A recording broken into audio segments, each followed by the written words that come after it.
নমস্কার বন্ধুরা, আমি রুমেলা। রুমিস টেস্ট অ্যান্ড ট্রাভেলসে সকলকে স্বাগত। আজকের রেসিপি পাঞ্জাবি ঘরোয়া স্টাইলে তৈরি করা রাজমা আর স্পেশাল চাটনি। রাজমাকে মেনলি আমরা পাঞ্জাবি ডিশ হিসেবেই জানি, কিন্তু জানেন কি মেক্সিকোতে ফুড ডিশ হিসেবে যথেষ্ট প্রচলন আছে রাজমার।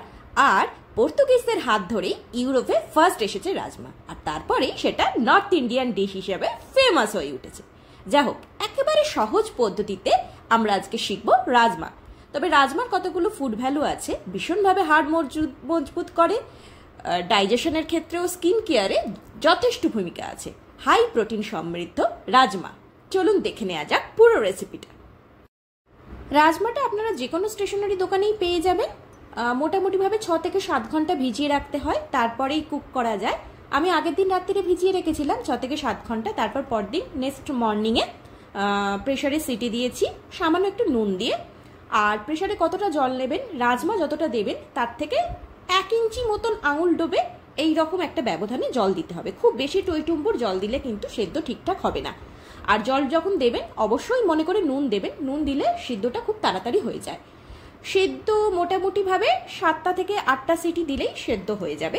তারপরে বেশ কিছুক্ষণ রেখে সিটিটা পুরোপুরি হাওয়া বেরিয়ে যাবে, তারপরে নর্মাল হয়ে যাবে প্রেশার কুকারটা, তারপরেই প্রেশার কুকারটা খুলতে হবে।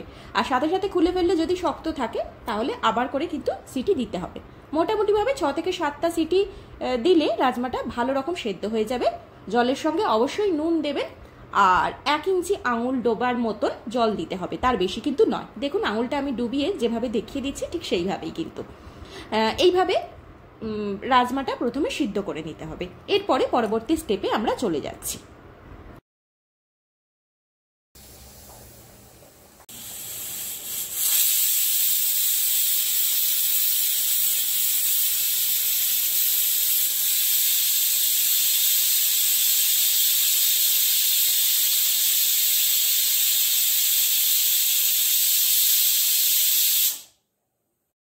প্রেশারের সিটিটা দিয়ে গ্যাসটা পুরোপুরি অফ করে দিয়েছি। তার আগে আমি 2টো পেঁয়াজ কেটে রেখেছিলাম। পেঁয়াজগুলোকে একেবারে পাতলা পাতলা করে কাটতে হবে, কেটে সামান্য একটু ফ্রাই করে নিতে হবে।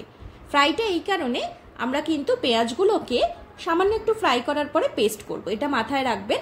স্বাদটা কিন্তু ভীষণভাবে খোলতাই হয় রাজমার ক্ষেত্রে। আমি যে স্টেপসগুলো ফলো করছি সেগুলো পুরোপুরিভাবে পাঞ্জাবি ঘরোয়া স্টাইলে ঠিক এইভাবেই রাজমার রেসিপি হয়ে থাকে। এতেই কিন্তু স্বাদটা এত সুন্দর হয়।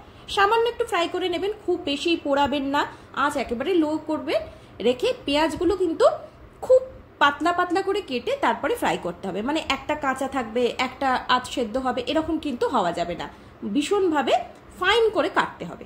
আচ্ছা, এবারে রাজমাগুলোকে আমি দেখিয়ে দিচ্ছি প্রেশারের পুরো হাওয়াটা বেরিয়ে যাওয়ার পরে কতটা নরম হয়েছে, সফট হয়েছে। দেখুন আঙুল দিয়ে টিপে টিপে দেখিয়ে দিচ্ছি। 7টা সিটি হয়ে যাওয়ার পরে আমি আরও 5-7 মিনিট রেখে দিয়েছিলাম। তারপরে পুরোপুরিভাবে প্রেশার কুকারটা নর্মাল হলে ডালগুলো দেখিয়ে দিলাম। এরপর কড়াইতে ফোড়ন হিসেবে নিয়ে নেবো বড় এলাচ আর শুকনো লঙ্কা, জিরে আর দারচিনি, এগুলোকে ফোড়ন হিসেবে নেব। নিয়ে আমরা যে পেঁয়াজটা পেস্ট করে রেখেছি, ভাজার পরে পেস্ট করে রেখেছি, সেটাকে তেলের মধ্যে দিয়ে ভালো করে ফ্রাই করতে থাকবো।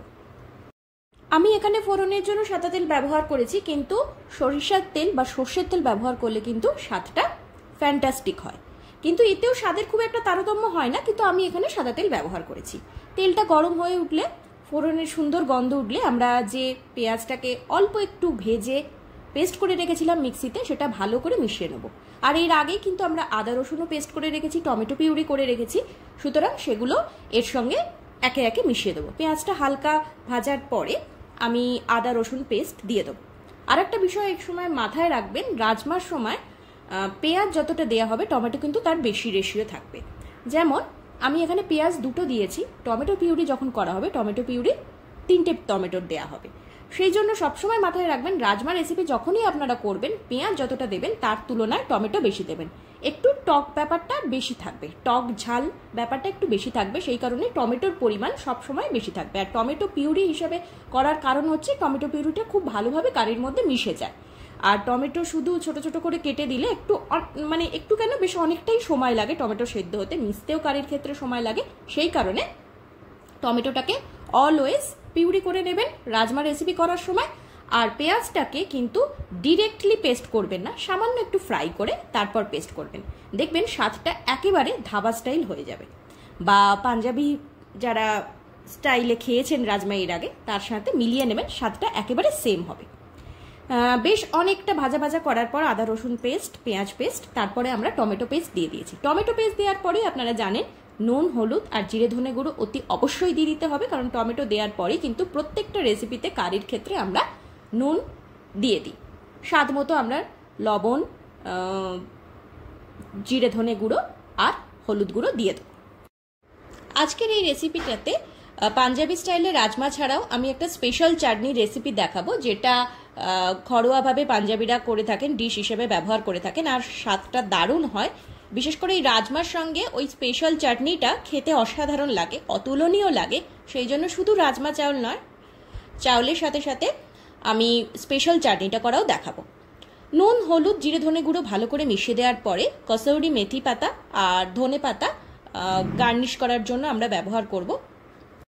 তবে এখানে আর একটা কথাও বলে রাখি, কসৌরি মেথি পাতা বা ধনে পাতা যদি অপশনাল হয়, কেউ যদি ব্যবহার করতে না চান ব্যবহার নাও করতে পারেন, কিন্তু আমি মনে করব যে কসৌরি মেথি পাতা যদি নাও দেন কিন্তু ধনে পাতাটা দিলে স্বাদটা সঙ্গে সঙ্গে স্মেলটাও দারুণ আসে, খেতে খারাপ লাগে না। ভালো করে সমস্ত মশলা মিশিয়ে নেওয়ার পরে আমরা সেদ্ধ ডালটাকে পুরোপুরিভাবে দিয়ে দিচ্ছি। আচ্ছা, সেদ্ধ ডালের ক্ষেত্রে যে জলটা আমরা দিয়েছিলাম সেদ্ধ করার জন্য, সেটাও কিন্তু পুরোপুরিভাবে এই কারির মধ্যে বা এই মশলার সঙ্গে আমরা দিয়ে দিচ্ছি। সেই জলটাকে কিন্তু ডাল থেকে আমরা আলাদা করিনি, সেই জলটা দিয়েই পুরো কারিটা ফুটবে আরও 7 থেকে 8 মিনিট। ভালো করে মিশে যাবে ডালের সঙ্গে, আর বেশ ঠিক হবে ডালটা, মানে একেবারে পাতলা হবে না কিন্তু বেশ ঠিক হবে। তখনই আমরা সেটাকে নামিয়ে ঘি দিয়ে পরিবেশন করব। ওপর দিয়ে আরও কিছুটা গার্নিশিংয়ের জন্য আপনারা ধনেপাতা ছড়িয়ে দিতে পারেন, কিন্তু ডালটা মনে রাখবেন, ডালটা পুরোপুরিভাবে মশলার সঙ্গে মিশতে সময় দিতে হবে 7 থেকে 8 মিনিট, বা কেউ যদি পরিমাণটা একটু বেশিও করেন তাহলে আরেকটু বেশি সময় ধরে জাল দিতে হবে। আর এই সময় একটুখানি টেস্ট করে নেবেন যে নুনটা কম হচ্ছে কি বেশি হচ্ছে। এরপর চলুন আমরা দেখে নিই স্পেশাল চাটনিটা কিভাবে তৈরি করব।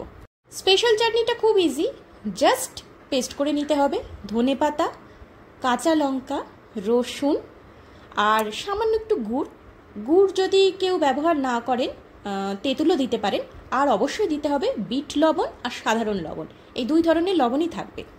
আর একটা জিনিস আমি স্কিপ করে গেছি, সেটা হচ্ছে গ্রিন অনিয়ন। গ্রিন অনিয়নও দিতে পারেন, সেটা আপনাদের উপর ডিপেন্ড করছে। গুড় বা তেঁতুলটা অপশনাল, মানে গুড় দেবেন কি তেঁতুল দেবেন সেটা সম্পূর্ণভাবে আপনাদের উপর। আর গ্রিন অনিয়নও দিতে পারেন। এইভাবে সামান্য একটু জল দিয়ে 1-2 বার ঘুরিয়ে নিলেই, খুব মিহি পেস্ট করতে হবে না, একটু ঠিক ঠিক থাকবে আর স্মেলটা অসাধারণ আসবে। এইভাবে স্পেশাল চাটনিও এর সঙ্গে আমরা তৈরি করে নেব। তাহলে পুরো ভিডিওটা কেমন লাগলো? পুরো ভিডিওটা ভালো লেগে থাকলে like, share, subscribe my channel Rumi's taste and travels, আর পাশে থাকা বেল আইকনটা অবশ্যই প্রেস করবেন। বাবা।